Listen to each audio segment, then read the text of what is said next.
আমরা অনেকে recondition laptop কিনতে গিয়ে অনেকটাই চিন্তিত হয়ে যাই যে আসলে ল্যাপটপের আমরা কি দেখে রিকন্ডিশন ল্যাপটপটা বুঝবো যে ল্যাপটপটা কবে রান হয়েছে, ব্যাটারি কীরকম, প্রসেসরের কী অবস্থা, এগুলো নিয়ে আমি আপনাদের সামনে তুলে ধরব। আমরা প্রথমে দেখব যে ল্যাপটপটা কত সালে স্টার্ট করেছে।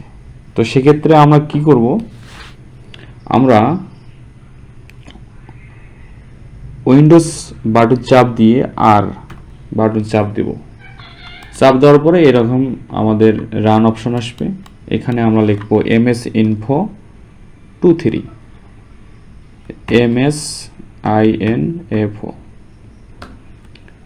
23 দিয়ে আমরা ইন্টার চাপ দেব। তাহলে ল্যাপটপের সম্পূর্ণ বায়েস বা আপনাদের সিস্টেম মডেল কত সেই মডেলটা আমরা পেয়ে যাব। সে সাথে প্রসেসরটা কি সিস্টেম সেটাও আমরা জানতে পারবো। এই প্রসেসরের আইডিটা কপি করে আমরা গুগলে সার্চ দিলেই বুঝতে পারবো ল্যাপটপটার মধ্যে কি আছে। সেক্ষেত্রে সেখানে আমরা সম্পূর্ণ ব্র্যান্ড, প্রোডাক্ট সব কিছু দেখতে পারবো, বুস্ট স্ট্যাটাস চালু না অন। সেই সাথে আমরা দেখতে পারবো যেটা কোন দেশের ল্যাপটপ, ফিজিক্যাল র্যাম কত, ভার্চুয়াল র্যাম কত। সেই সাথে আমরা দেখব কি এখানে ল্যাপটপটা কবে রান হয়েছে। দেখেন BIOS ভার্সন ডেট এখানে দেওয়া আছে 4/20/2021, মানে এপ্রিল মাসের 20 তারিখ 21 সালে এই ল্যাপটপটা রান হয়েছে সর্বপ্রথম। এখান থেকে আপনারা দেখতে পারলেন। এরপরে আপনারা যেটা সবচেয়ে বেশি সমস্যা ভোগেন সেটা হলো যে ব্যাটারির অবস্থা জানার জন্য। তো ব্যাটারি অবস্থা জানার জন্য আপনাদেরকে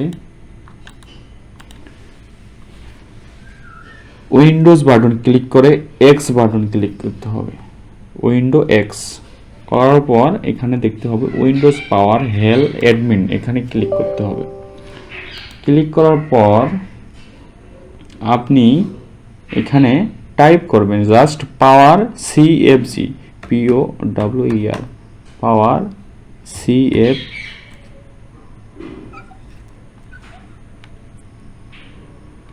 CFG দেওয়ার পরে একটু স্পেস দিয়ে লেস দ্যান ফ্ল্যাশ দিয়ে এখানে লিখবো battery BATTERY battery report REPORT report দেওয়ার পরে আমরা এন্টার বাটন ক্লিক করব। করার পরে এই যে সি ড্রাইভের পর ডটের পর যে HTML পর্যন্ত আমরা কপি করব। কপি করার পর যে কোনো ব্রাউজার আমরা রান করব, তাহলে আমরা সম্পূর্ণ তথ্যটা পেয়ে যাব। তো সেক্ষেত্রে আপনি ব্যাটারিটা দেখতে পারবেন, মডেল, তারপর আপনার ব্যাটারিটা ইনস্টল করেছে কবে সেই টাইমটাও দেখতে পারবেন। এই দেখেন এই ব্যাটারিটা সিরিয়াল নাম্বার এখানে দেওয়া আছে, আর ডিজাইন ক্যাপাসিটি দেখতে পারবেন, আর ব্যাটারি সাইকেল, ব্যাটারিটা কতবার ফুল চার্জ করেছে, 100 বার করে হয়েছে সেখান থেকে দেখতে পারবেন। তারপরে আপনি এখান থেকে দেখতে পারবেন ব্যাটারি ক্যাপাসিটি কত, ডিজাইন কত। ব্যাটারি ক্যাপাসিটিকে ভাগ দিয়ে ডিজাইন দিয়ে 100কে গুণ করলে কত পার্সেন্ট পাওয়া যাবে, ওইটা ব্যাটারির ধারণ ক্ষমতা আছে। সেক্ষেত্রে দেখতে পারবেন যে সর্বোচ্চ ব্যাটারিটা কত পার্সেন্ট, কখন কতবার ব্যাটারিটা আপনার ফুল চার্জ হয়েছে, কত সেকেন্ডে, প্লাস কোন মিনিটে ব্যাটারিটা কত পার্সেন্ট চার্জ টেনেছে, সেটা আপনি সম্পূর্ণ রিপোর্ট দেখতে পারবেন। আর দ্বিতীয়ত আপনাদেরকে চেক করতে হবে আপনি মেমোরি, তারপর ল্যাপটপের কোন মডেল এবং র্যাম কি, তারপর আপনাদের ভার্সন কত, জেনারেশন কত সালে ওপেন হয়েছে, সব কিছু আপনি কিন্তু দেখতে পেলেন। লাস্ট পর্যায়ে আমাদের একটা কিউরিসিটি কাজ করে।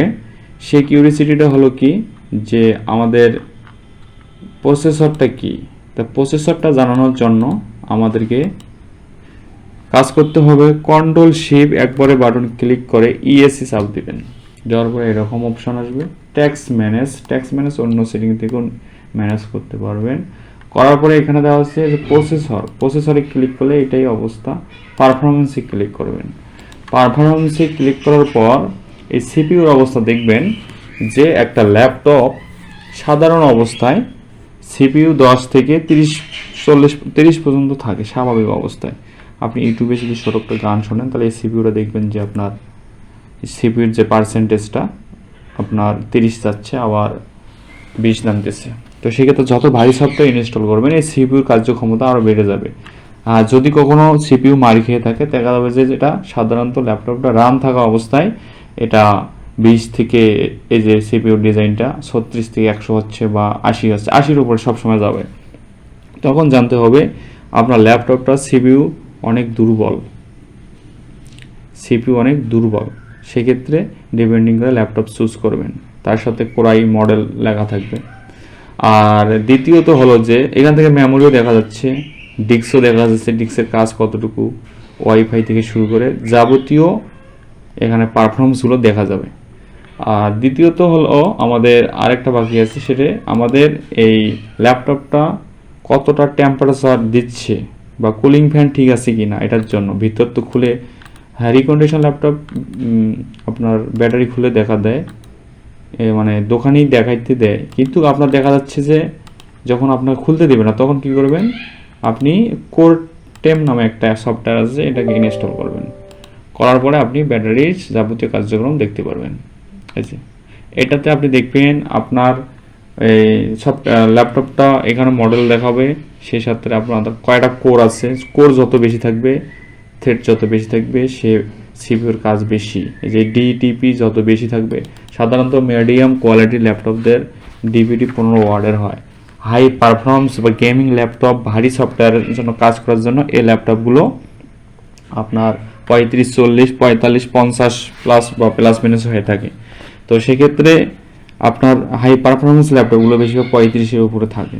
এই যে ডিটিপির উপর ডিপেন্ডিং করে ল্যাপটপের কার্যকর ক্ষমতা বৃদ্ধি পায়। সেক্ষেত্রে আপনাদের ম্যাক্সের অ্যাপেলের জন্য আলাদা, অ্যাপেলের জন্য সর্বোচ্চ মনে হয় 27 কি 28, এটা আমার জানা নাই। তবে টেম্পারেচারের দেখেন, টেম্পারেচার গড় টেম্পারেচার এই ল্যাপটপটা আপনি আমি যে ল্যাপটপটা চালাচ্ছি এই ল্যাপটপটা গড় তাপমাত্রা দিচ্ছে কত, সর্বোচ্চ ম্যাক্স তাপমাত্রা কিন্তু 100, আর সর্বোচ্চ তাপমাত্রা উঠেছে 59 ডিগ্রি সেলসিয়াস।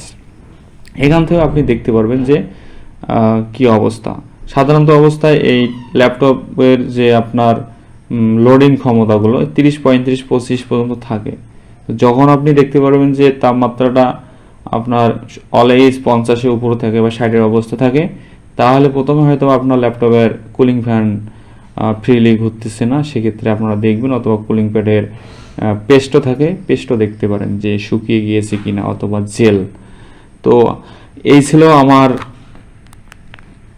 আজকের ভিডিও। তো যদি আপনি ভিডিওটা ভালো লেগে থাকে অবশ্যই কমেন্টে মতামত জানাবেন, সেই সাথে ভিডিওটি আপনি আপনার টাইমলাইনে শেয়ার করে দিতে পারেন, যেন আপনার প্রিয়জন এবং পরিজন পুরাতন ল্যাপটপ কিনতে গিয়ে যেন তারা যাচাই বাছাই করে নিতে পারে কোন ল্যাপটপটা তার জন্য বেশি রিকমেন্ডেড হবে। Thank you.